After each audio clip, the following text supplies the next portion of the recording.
Glória a Deus, boa noite, igreja. No início do culto, o pastor Marcos Elias trouxe uma indignação que ele tem sentido nos últimos tempos, por essa questão de que falta de reação da igreja em muitas situações. Ontem no grupo familiar ele falou sobre isso, e aquilo me impactou bastante. Hoje chegando, não é essa palavra que eu vou trazer, mas enquanto tocava o louvor, o Senhor me trouxe uma palavra, e eu quero compartilhar antes da palavra que o Senhor me indicou a trazer. Vivemos em períodos de grande tensão. A sociedade vive para todos os lados tensões que nunca houve nos dias contados da história. Entretanto, a própria palavra diz que determinados sinais iriam seguir a vinda de Jesus. E seriam guerras, fomes, pestes e coisas desse tipo. Mas um exemplo das tensões que o pastor Marcos falava. Ele comentou conosco que numa certa reunião de líderes aqui da igreja, ele chamou, perguntou quem está com alguma enfermidade ou passando por algum problema. Quase todos se levantaram. Bom, nesse mundo tereis aflições, sabemos disso, mas é muita aflição. Misericórdia, Senhor, alivia o pé, né? Dá um jeito. Mas, de fato, são muitas as tensões. São muitas as tensões. E eu me lembro, eu sei assim que na área que eu trabalho, na área que eu mexo, eu lido com as coisas nos níveis máximos de tensão. Houve uma certa ocasião, não muito distante, num tempo aí, no nosso laboratório, nós estávamos fazendo uma experiência com aquecimento, e a temperatura foi subindo, o nosso sensor de temperatura, que vai até próximo de 3.000 graus centígrados, foi a fundo de escala, e a gente olhando aquilo, e o negócio subindo, e o Rafael, que é um menino de Deus que trabalha comigo, ele dizia assim, ele falou, pastor, está subindo esse negócio, está bacana, vamos deixar subir mais. E a coisa foi indo, e a tensão foi aumentando, a um determinado ponto, que eu virei assim para ele e falei assim, nossa, nesse nível de intensidade que nós estamos chegando, isso deve estar emitindo raio-x. Aí ele falou assim, é verdade. Um minuto de silêncio. Desligue esse negócio, pelo amor de Deus, né? Então desligamos, mas as tensões são assim, muitas vezes a gente não percebe, você está nessa situação, e o universo vive hoje uma tensão. Eu gosto de observar essas situações, e na cosmologia e na astronomia, nós estamos observando as tensões cósmicas que o universo está passando. O universo, ele está em expansão. Dizem os cientistas, isso é mensurável. Ele é mensurável até o ponto de que se sabe a velocidade com que o universo se expande, e está se sabendo também que essa tensão está aumentando cada vez mais, e essa velocidade está começando a diminuir. Isso quer dizer que vai chegar um dado momento que o universo se recolherá ao seu ponto original. E a Bíblia fala sobre isso. Então, eu costumo dizer assim, quer ver os sinais de Deus, olha para o céu. Os principais sinais de Deus vieram do céu. A estrela de Davi, a estrela de Belém, apontaram para a vinda do Messias. O sinal veio do céu. E do céu, os próprios cientistas. E eu tenho acompanhado isso direto, meus irmãos. Eu gosto muito desse assunto, gosto muito de física quântica, eu vou em cima disso. Em Isaías 34, versículo 4, entre outros versos que você pode encontrar em Apocalipse, diz assim, olha que tremendo. Eu quero que todo mundo acompanhe comigo.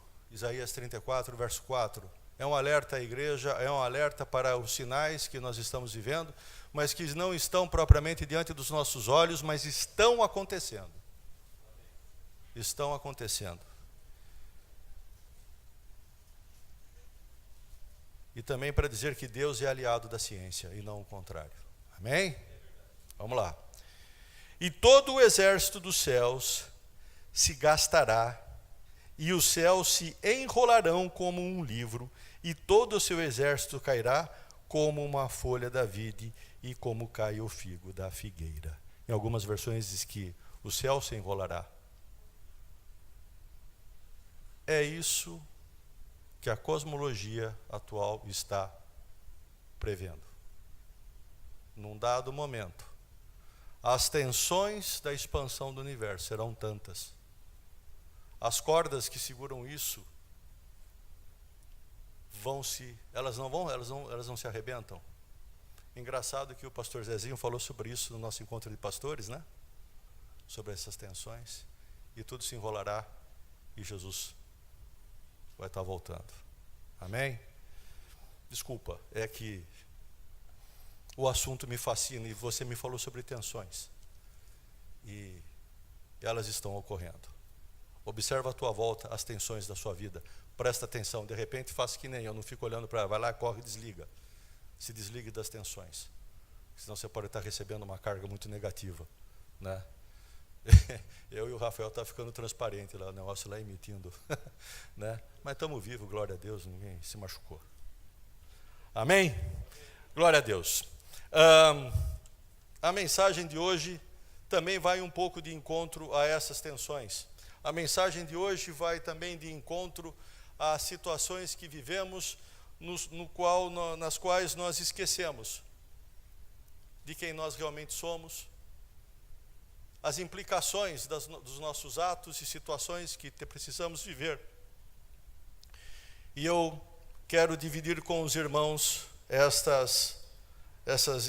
inquietação que eu trago e quero compartilhar com todos.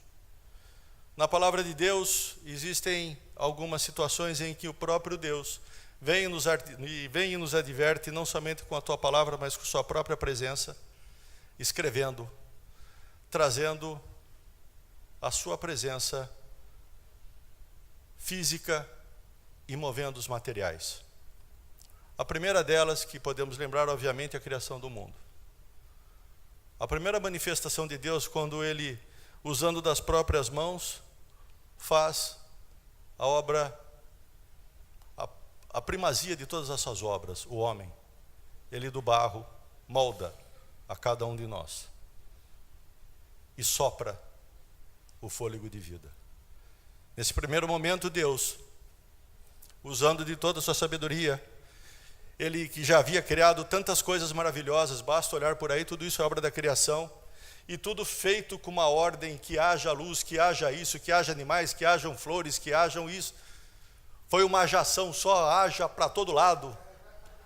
Foi um ajamento geral. Mas quando Ele vai fazer o homem, Ele não diz haja homem. Ele fala, eu vou fazer o homem, a nossa imagem e semelhança. Né? Então, Ele pega, Ele molda o barro como um escultor magistral e faz aquela figura, né?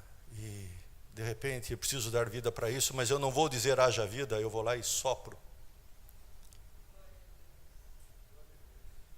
Num outro momento tão grandioso, espetacular, diante de um servo tão querido como Moisés, Ele que resgata o povo do Egito, traz as leis, as tábuas da lei, e Ele com suas mãos, Ele escreve os 10 mandamentos, entrega para Moisés, leva ao povo. A aliança entre Deus e Moisés, a aliança que nos segue a lei. Desse momento que até descreve mais tarde, leva a Deus a descrever mais tarde a Moisés a construção do templo, do tabernáculo. A mão de Deus vem e escreve. E num terceiro momento, que é esse, nós vamos estar falando, está lá em Daniel, Velho Testamento. Vamos abrir lá, no livro de Daniel, o profeta Daniel.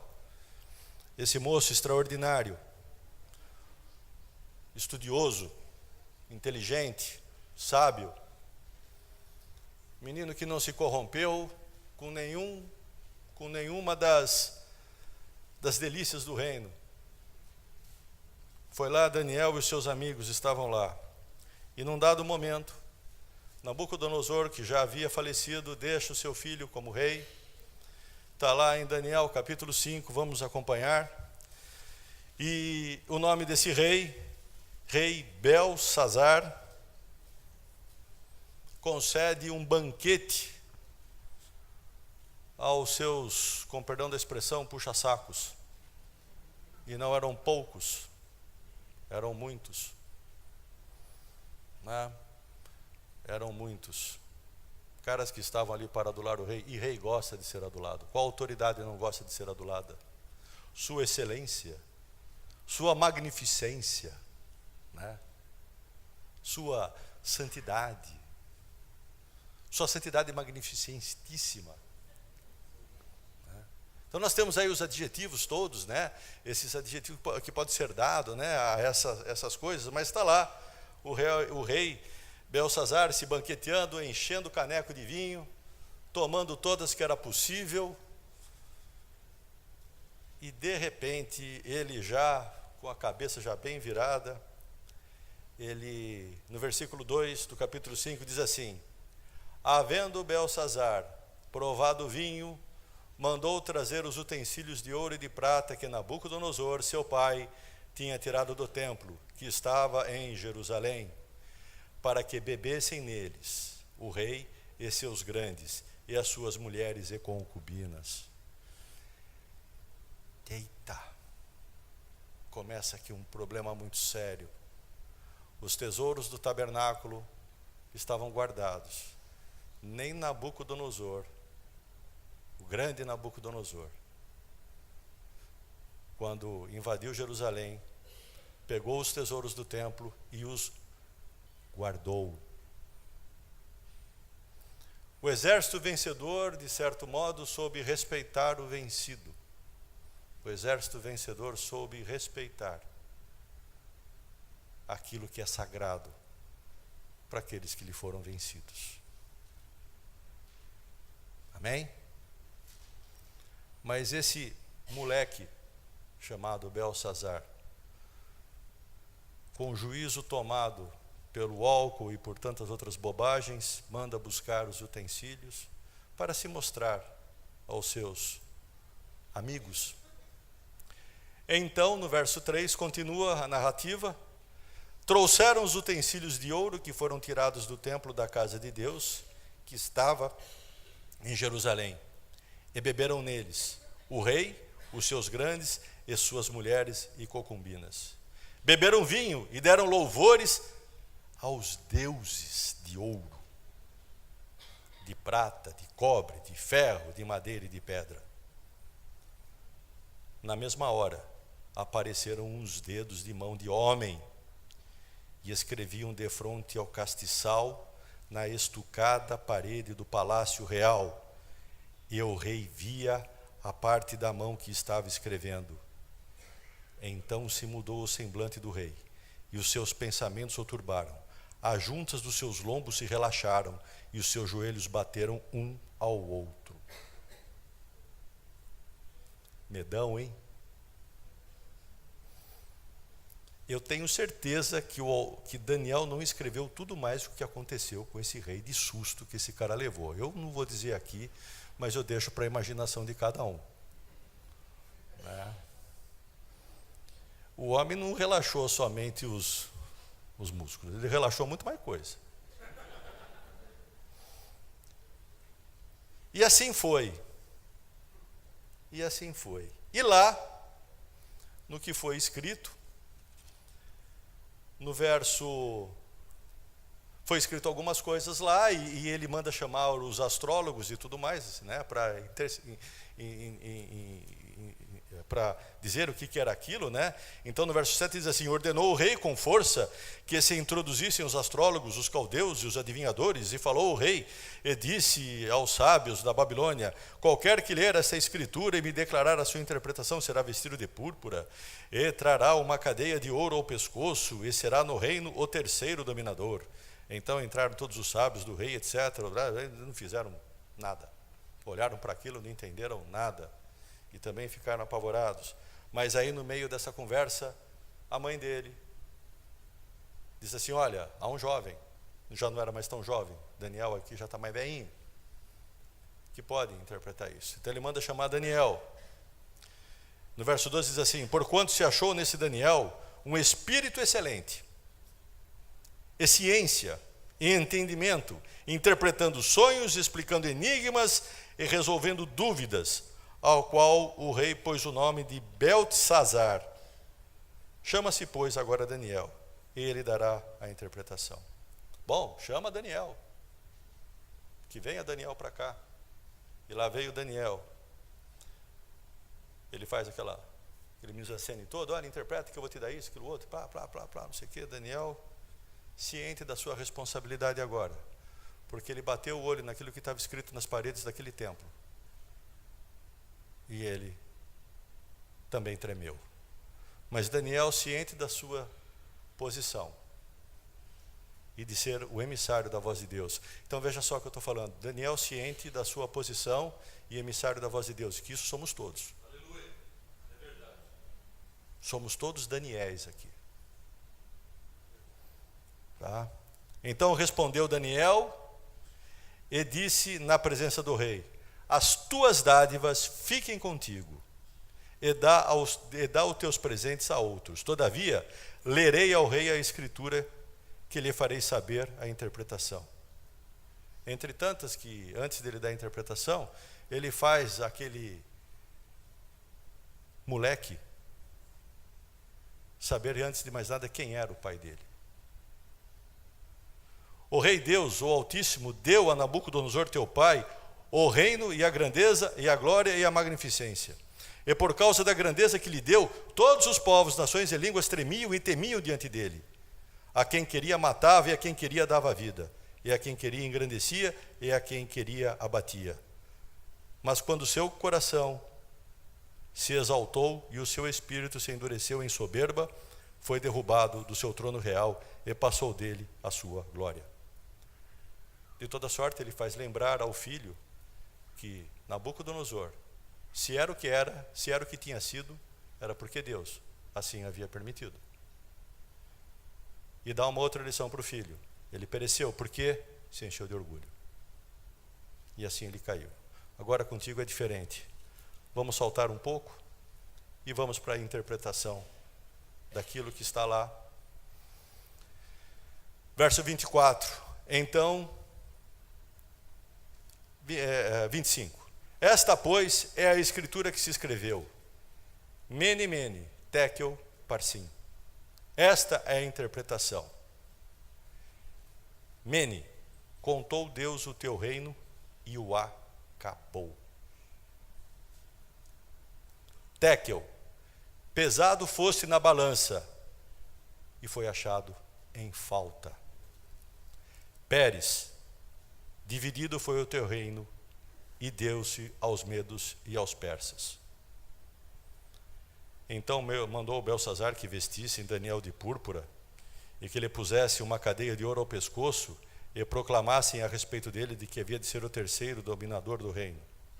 Porém, irmãos, naquela mesma noite foi morto Beltesazar, o rei dos caldeus. E Dário, o Medo, ocupou o reino na idade de 62 anos. Ponto. Acabou-se a história de um profanador. Assim acabam as histórias de profanadores. Assim acaba a ousadia dos que respeitam, assim acaba a ousadia dos que desrespeitam a Deus. Assim acaba a coragem daqueles que ousam profanar aquilo que é sagrado. Certamente hoje, no momento em que vivemos a dispensação da graça, no momento que hoje nós vivemos que não mais a lei, não mais os mandamentos é que nos conduzem, embora eles sejam, obviamente, de norte, de pontuação para aquilo que nós precisamos fazer. Debaixo da graça de Deus, nós temos outras coisas que nos são sagradas: o amor, a caridade, o bom ânimo, a hospitalidade. Se a gente for lá para o livro de Romanos, vamos dar uma passeadinha agora no Novo Testamento. Em Romanos 12, a partir do verso 9, nós podemos listar aquilo que Paulo vem dizer aos romanos que é sagrado para nós cristãos. Não é mais sagrado para nós utensílios, não é mais sagrado para nós, de repente, um cálice de ouro. Embora muita gente ache sagrado o seu carro, o seu automóvel, o seu tênis, o seu celular, há muita gente que ache de sagrado o seu trabalho, há muita gente que coloca como sagrado o seu próprio eu, o seu físico, há muita gente que coloca como sagrado a sua própria pessoa. Evidentemente, você está trocando de sagrado. É uma boa reflexão para estarmos fazendo, porque Jesus veio mudar essa ideia de sagrado. É como que a igreja romana, ela tem essa ideia do sagrado e suntuosidade nas suas catedrais. É fácil observar isso. Isso vem desde a Idade Média, isso é uma coisa que o homem traz e de que ele precisa provar que ele ama a Deus ou do que ele ama as coisas e ele precisa demonstrar isso. Mas Jesus já foi muito claro, dizendo, olha, o que tem para você demonstrar o teu amor por mim? Nós somos salvos pela graça de Deus e não por aquilo que fazemos. O que tenho eu, ou o que tem você para entregar para Deus, que Ele possa dizer assim para Deus, Deus, olha, isso eu te fiz e é bonito e é sagrado, é para você. O que pode a mão do homem fazer de sagrado para entregar para aquele que é o mais sagrado dos sagrados? Nada. Nada. E você entender que isso não é sagrado, te torna tão sagrado diante de Deus que na tua humildade você será exaltado. Mudou. As coisas mudaram. Jesus vem trazer uma noção de sagrado totalmente diferente. Jesus vem trazer uma noção de sagrado que está nas nossas atitudes, está no nosso olhar, está no nosso contato com os irmãos, está num abraço que muitos sentem falta. Às vezes, quando entramos na igreja, Deus, o próprio Espírito Santo te indica, abraça aquela pessoa e você fala assim, não, melhor não estou preparado para abraçar essa pessoa e sai. Quem já não teve essa sensação de entrar na igreja e vontade de abraçar alguém e não ter abraçado, porque se sentiu, digamos assim, tímido? Esse é o sagrado. Esses são os utensílios sagrados que hoje a pregação do Evangelho traz para nós, para que possamos manifestar Deus aí fora. Teu ato, tua atitude, tua palavra, teu carinho, teu olhar, teu beijo de repente. De repente, passar a mão no cabelo de alguém. De repente dizer, Jesus te ama. Ou dizer assim, mesmo que a pessoa seja feia, você é bonito. Mas profetiza, de repente. De repente, plum, né? Acontece alguma coisa, né? Mas isso é o sagrado. São nossas atitudes. O nosso bom humor também. Crente carrancudo não serve para nada. Crente de cara amarrada não serve para nada. Não dá bom testemunho. Crente de cara amarrada que não conta piada é chato. É chato. Vocês precisam participar de algumas... Se vocês soubessem o que acontece nessa sala de terça-feira das 9 a sei lá Deus que hora vai, com os pastores aqui, é muito bacana. Nós trocamos ideias, nós brincamos um com o outro, e não passa ninguém impune. É bullying sacramentado, juramentado. E por isso que o Kelson pediu para sair um pouco. Verdade, irmãos. Ele já não aguentava mais o corpo de presbitério dele. Ele falou, eu não suporto mais isso. Nós temos parte nisso, sabemos. Eu não vejo a hora de sair. Vou embora, vocês se viram aí, né? Enfim. Mas o sagrado é isso. Em Romanos 9, como seguindo aqui o texto que eu preparei, que o Senhor me trouxe, né? Está lá, Romanos 12, de 9 a 20, não vamos ler tudo, mas citam algumas coisas de sagrado aqui, olha. O amor seja não fingido, aborrecei o mal, apegai-vos ao bem, isso é sagrado.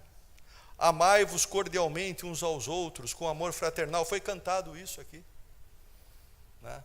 Aliás, assim, aspas, um parênteses aqui, né? Eu e a Tânia cuidamos da igreja lá em Pedreira, do núcleo de Pedreira, e é tão bom vir aqui, estar com os irmãos tão queridos, dizendo que estamos tentando fazer um bom trabalho lá, orem por nós. A coisa ali é pedreira, viu? Brincandão. Mas para quebrar pedra fomos preparados, né?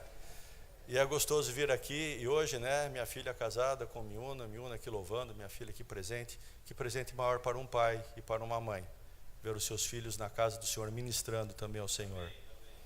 Louvado seja Deus por isso.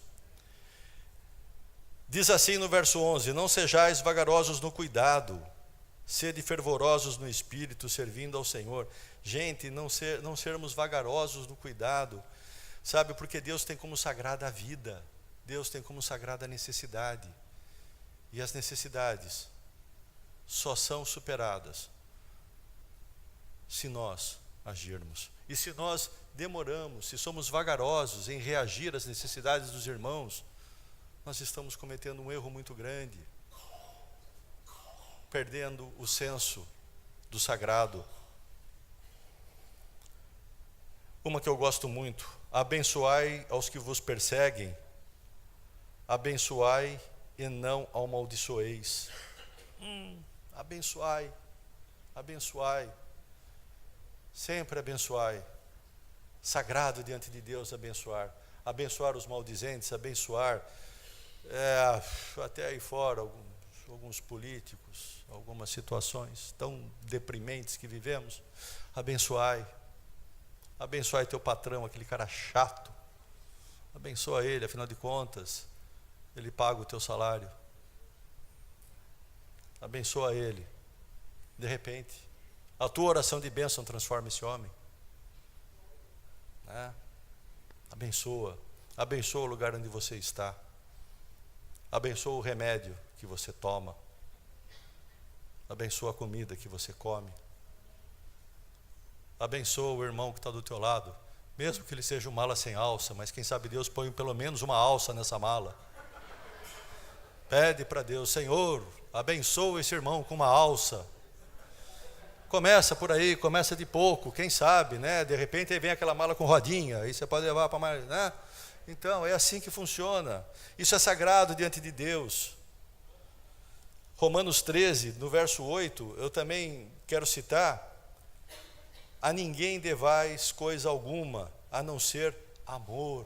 Amor é sagrado. E o amor é tão sagrado para Deus, o amor é tão sagrado para Deus que o próprio diabo, preocupado com isso,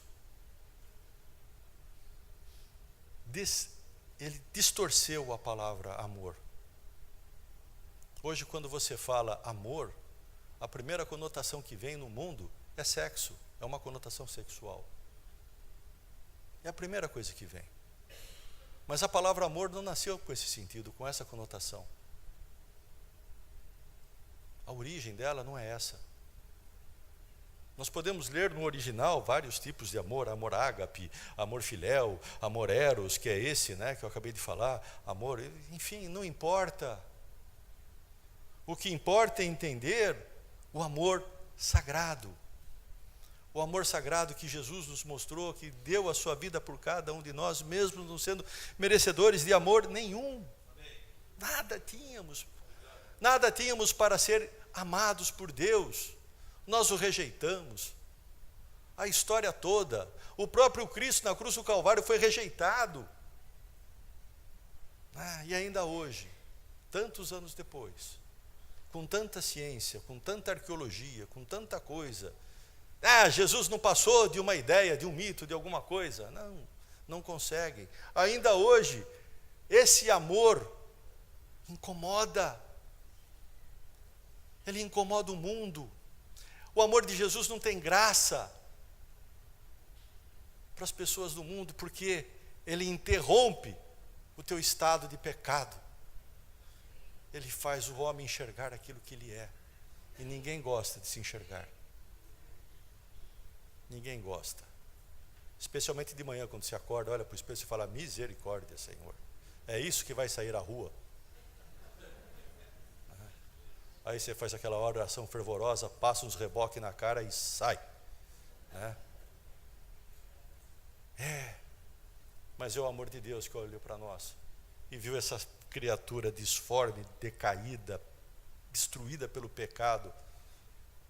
E ele diz assim: eu amo. Aí, aquela situação, Senhor, mas para amar tudo isso, agora não tem mais solução, eles pecaram, não podem mais, e a solução para isso é a morte. Aí, nesse diálogo estratosférico que eu estou fazendo aqui agora, eu fico imaginando Deus, é verdade, sem dúvida, eles estão afastados de mim, e agora para eles poderem se voltar a mim, não tem como, eles têm que morrer, porque eu sou santo, e eles não são mais santos. Antes eles eram santos, eles estavam com eu visitava na viração do dia. Lá no Éden eu encontrava Adão, encontrava Eva, e nós conversávamos. E tantas coisas maravilhosas fizemos juntos. Adão deu nome aos animais, Adão cuidava do jardim, lavrava a terra, fazia tantas coisas. Quanto tempo, sei lá, passou naquele paraíso. E Deus se relacionando com tanto amor com Adão e Eva. Aí ele peca, fica desfigurado, perdeu todo aquele brilho. E Deus ainda olha e fala assim: mas eu amo e eu quero ele junto. Aí vem e diz assim: não, mas Deus não pode, porque eles não são mais santos, não são mais sagrados. Não são mais de ouro, viraram um latão, viraram um ferro enferrujado. Não, eu preciso fazer alguma coisa. Não. Eu amo demais. Tive uma ideia, filho. E se a gente fizesse um bem bolado aqui? Essa é a Bíblia segundo a minha versão, tá? Vocês não precisam. Mas se nós fizéssemos alguma coisa para resolver essa questão? Tem uma solução. Eu vou e morro por todos. Pai, se for possível, afasta de mim esse cálice. Mas não seja como tu queres. Não seja como eu quero, seja como tu queres. Uau! Que salto que eu dei agora, hein? Do paraíso ao Gólgota. Do paraíso ao Getsemane, para ser mais preciso. Do paraíso ao Cristo em amor, chorando e suando gotas de sangue. Do paraíso, do homem santo e sagrado, diante de Deus, vivendo todas as expectativas do próprio Deus, passando pelo homem decaído, destruído, feio, horroroso. Não, eu morro por todos eles. Está aí a solução. Agora, o sagrado realmente não são mais utensílios, o sagrado é a graça. Percebe? O sagrado é a graça. O que você tem de mais sagrado diante de você, a todo instante, é a graça de Deus. E o mundo, obviamente, não vai querer isso. Mas Jesus continua nos ensinando lições. Esse amor, que a ninguém devais a não ser amor, começa que o próprio Deus não deveu nem isso a nós. Pela própria intensidade da pena que seria necessário aplicar ao homem, a morte pelo seu pecado, ele derrama o amor, dizendo: eu fiz a lei, eu determinei a sentença, mas eu cumpro a sentença.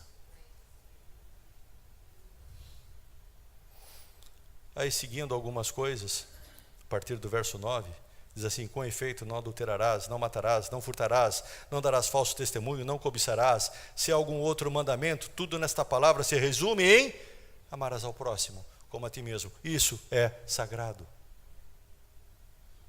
E nós pegamos o sagrado, assim como o Beltesazar,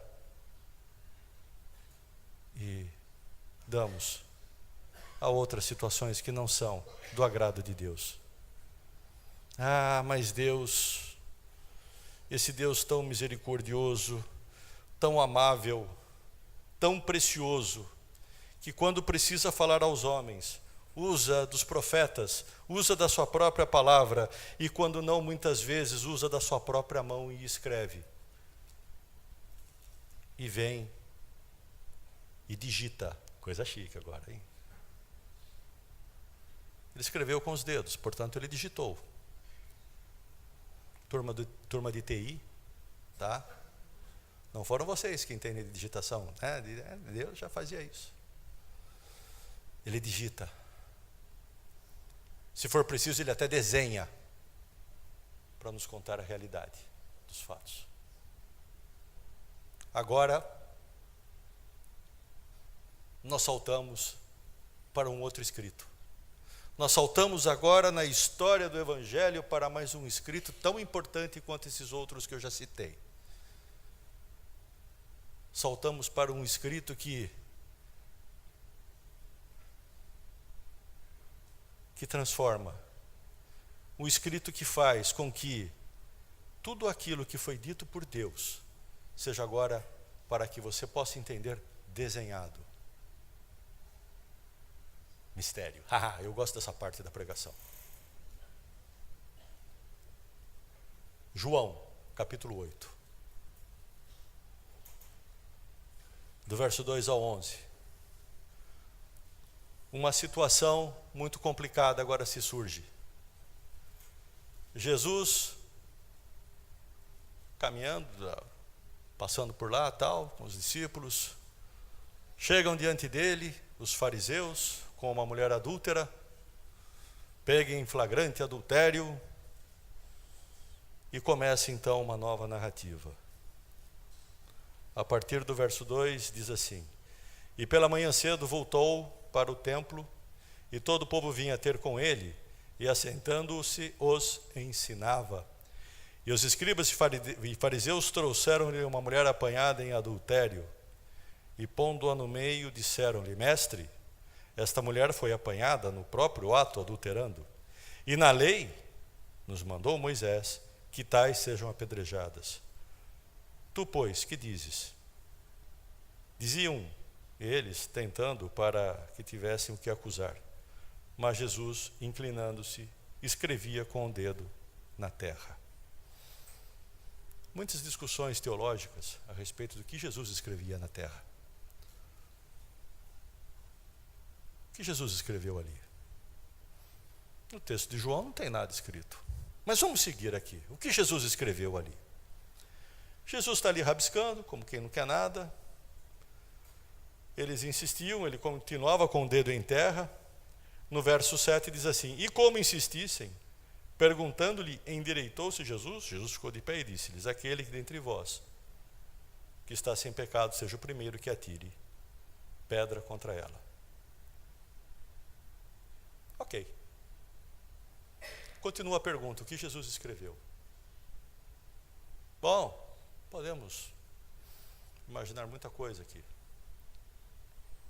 Jesus podia estar jogando o jogo da velha? Não, sozinho fica ruim jogar o jogo da velha. Já é ruim com um par, né? Sozinho não seria o jogo da velha. Podia talvez estar escrevendo algum versículo, algum texto, ele estava lá no templo, não sei. Mas Jesus escrevia na terra. Na sequência, no verso 10, endireitando-se Jesus, não vendo ninguém mais do que a mulher, disse-lhe: mulher, onde estão aqueles teus acusadores? Ninguém te condenou. E ela disse: ninguém, Senhor. No começo da narrativa, Jesus é mestre. chamado por mestre, pelos escribas e fariseus e aqueles que acusavam. A que era acusada vem e diz: Senhor. Opa! Eu já começo aqui a pensar o que Jesus está escrevendo, ou o que Jesus escreveu, ou quem Jesus estava escrevendo naquela areia. Começa agora a vir uma luz. E ela disse: ninguém, Senhor. E disse-lhe Jesus: nem eu também te condeno. Vai-te, não peques mais. Ela foi. É certo que todos estavam prontos para apedrejar essa mulher. As pedras foram largadas. A mulher seguiu seu caminho, confessando a Jesus como Senhor. E ainda fica o mistério, o que Jesus escreveu. Eu quero que os irmãos abram as suas Bíblias comigo no livro de Jeremias. Acharam Jeremias? Amém? Então vamos agora ao capítulo 17. Jesus, inclinando-se em terra, escrevia. Diante dos acusadores e daqueles que queriam trazer aquela mulher à morte por apedrejamento, Jesus escrevia. Mais uma vez, Deus se comunicando a nós, escrevendo. E numa situação tão dramática, Jesus agora escreve na terra. Jesus escreve na areia. E Jesus, fonte de toda graça. Presta atenção. Jesus, fonte de toda a graça. Escreveu na areia. Jeremias, capítulo 17, verso 13. Pega aí, irmãos.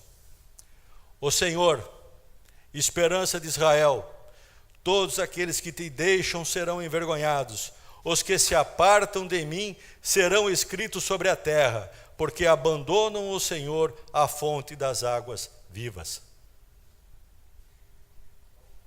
Jesus escrevia o nome dos que o abandonam.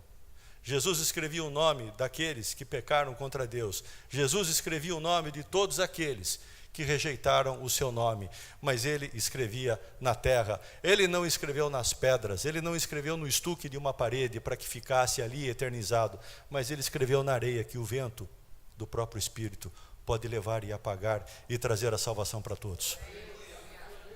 E aquela mulher que acusada estava sendo de um adultério, provavelmente ela cometeu mesmo esse adultério, sofreria agora talvez um apedrejamento. Jesus escreveu também o nome dela, assim como de repente naquelas escritas sagradas de Jesus, o meu nome também ali tivesse sido escrito. Por tantos julgamentos que eu fiz, por tantas pedradas que eu joguei, por tantas pedras que eu joguei pelo caminho, ou por tantas pedras que eu já recebi pelo caminho, por tantas pedras que jogam na gente todos os dias, ou que jogam sobre a igreja, ou que jogam sobre nossas vidas, sei lá, tantas pedras. Jesus escrevia o nosso nome, o teu nome. Jesus escrevia o meu nome. Jesus escrevia o nome daqueles fariseus, daqueles escribas. Jesus escrevia o nome de todos sobre a areia. Porque na areia nada fica. Passa a graça de Deus. O sopro do Espírito apaga. E aquelas pedras, ali de repente, aquela mulher passou por cima daquelas pedras. As pedras daqueles que, embora não a jogaram fisicamente, a expuseram publicamente o seu pecado. Quanta vergonha essa mulher. Quanta vergonha passou ela, tendo sua vida exposta, tendo a sua vida colocada em público. Que vergonha. E quantas pedras a gente não joga, às vezes expondo alguém. Ou quantas pedras você já não sofreu, sendo exposto por alguma coisa, e até injustamente. Mas pedras que recebemos, e ela diz: Senhor. E quando nós decidimos muitas vezes jogar pedra em alguém, nós vamos na crueza da lei e da palavra e dizemos: o mestre assim disse. Mas o Senhor não diz assim. O Senhor perdoa. O Senhor traz o sagrado do perdão. O Senhor traz o sagrado do não jogar a pedra. O Senhor traz o sagrado o Senhor traz o sagrado de você pular as pedras daqueles que te maldizeram, pular as pedras que de repente você mesmo tenha jogado, ou ainda as próprias pedras que criou entre você e Deus alguma muralha que está tão difícil passar. Essa semana, em Pedreira, falando em pedra, que legal, lá em Pedreira, um jovem me procura e diz assim: pastor, corre aqui que eu preciso falar com o senhor. Eu estava em Campinas e eu corri para Pedreira. Esse menino, o problema dele era as pedras da vida. Imagina um menino que cresceu para ser um sujeito errado em tudo na vida. Mas esse menino chegou para mim e disse assim: pastor, pequei contra Deus e eu não consigo voltar mais. Como eu faço? As pedras que jogavam nele agora era o próprio demônio, jogando-lhe pedras de acusação. Tantas pedras que nem mais a graça ele conseguia enxergar. E muitas vezes nós somos pegos jogando pedras em nós mesmos. Muitas vezes nós somos pegos com tantas pedras que o diabo joga e nós aceitamos e vamos deixando elas empilhadas e nós não passamos por cima e nós apenas nos julgamos. Vamos na frieza da palavra, sim, ele pecou, ele sabia que pecava, ele foi na palavra, ele viu lá, ele pecou. Mas ele não buscou a graça, as pedras atrapalharam a graça. Pedras que te jogaram estão aí espalhadas, estão aí no chão. Pedras pequenas que tomam tamanho tão grande, pedras que tomam formas e conceitos que não mais me permitem ver a graça. Mas Jesus diz que Ele escreveu esse teu pecado, que Ele escreveu esse teu nome, Ele escreveu tudo isso que você passou em areia. Se você tem pedras na tua vida que você precisa passar por cima, eu te convido para você vir aqui por cima e pisar nessas pedras. E vamos orar por isso. Se livre das pedras que te jogaram. Se livre das pedras daqueles que te acusaram. Se livre das pedras daqueles que te jogaram alguma pedra. Porque Jesus escreveu o teu nome na areia ali atrás. E pelo sangue dele, o sopro do Espírito varreu esse nome, e esse nome não está lá. E aqueles fariseus não olharam para aquilo, preferiram deixar o nome escrito. Mas o sopro do Espírito Santo vem na tua vida. Quando Deus fala, o sopro do Espírito vem, e a tua vida é salva. E você, assim como aquela mulher adúltera, como aquela pecadora, passará por cima das pedras. E a tua vista será desanuviada. E a tua vista poderá ver a graça. E você novamente poderá experimentar o sopro que vem de Deus. O sopro da vida ali de trás, lá do Éden da criação do mundo. Quando Deus soprou a vida sobre a tua vida. Amém? Glória a Deus. Se você quer aceitar esse desafio de jogar as tuas pedras fora, se você tem dessas pedras, convido você a vir à frente que nós vamos orar. Amém? Queria que o louvor viesse à frente. Vamos passar por cima das pedras, esse é o momento. Se curve diante de Deus. É apenas um símbolo, é apenas uma figura, mas é importante que nós temos pedras, nos jogaram tantas coisas, fomos tão ofendidos, fomos tão magoados, o sagrado foi tão compuscado que até o próprio Deus, vivendo isso, oh Jesus, oh Pai, que noção nós temos, Pai? O Senhor nos traz a salvação e a graça, Senhor Deus. Quando o homem pegou aquilo que era mais sagrado para Ti, Senhor Deus, os utensílios do templo, e eles foram jogados à bebedice, ao escárnio, brincaram com o que era sagrado, Pai. E muitas vezes nós estamos brincando com a graça que é aquilo de mais sagrado que o Senhor nos coloca agora, Pai. Nós estamos brincando com a graça, Pai, não é mais possível isso. Oh Deus, são pedras que nos têm sido jogadas, Pai. E de repente até nessas pedras, Senhor Deus, nós mesmos estamos escrevendo o nosso nome. Nós mesmos, Senhor Deus, estamos vivendo situações em que não queríamos estar. Mas, Pai, não conseguimos mais voltar. Oh, Jesus, o meu nome, foi escrito na areia. Quando foi escrito meu nome na areia, ele era para ser apagado, porque depois ele foi escrito no livro da vida, com a tinta do sangue do Cordeiro. E é isso agora, Senhor Deus, que eu clamo por cada um dos meus irmãos e pela minha própria vida, Senhor Deus. Tem misericórdia, Senhor Deus. Ajuda-nos, Senhor Deus, a tirar as pedras, Senhor Deus, que nos têm impedido de caminhar, Senhor Deus. Já recebidos e já remidos pelo sangue do Cordeiro, Senhor Deus. Já perdoados, Senhor Deus. Já dentro do Teu reino, Pai. Com um passo, Senhor Deus, dentro do Teu reino, Pai. Do lugar sagrado, que como foi cantado aqui, quem já pisou no Santo dos Santos não quer outro lugar. Mas, Senhor, oh meu Deus, nós estamos brincando com o que é o mais sagrado, Pai, esquecendo da Tua graça e nos entulhando de pedras, Senhor Deus. Oh Pai, nos entulhando das pedras que nos jogam, Senhor Deus.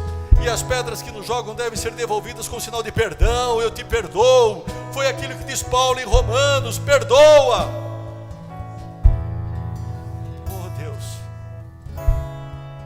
foi o que aquela mulher disse: tu não és mestre, tu és Senhor. É diferente, é mais íntimo, é mais honesto. Oh Deus,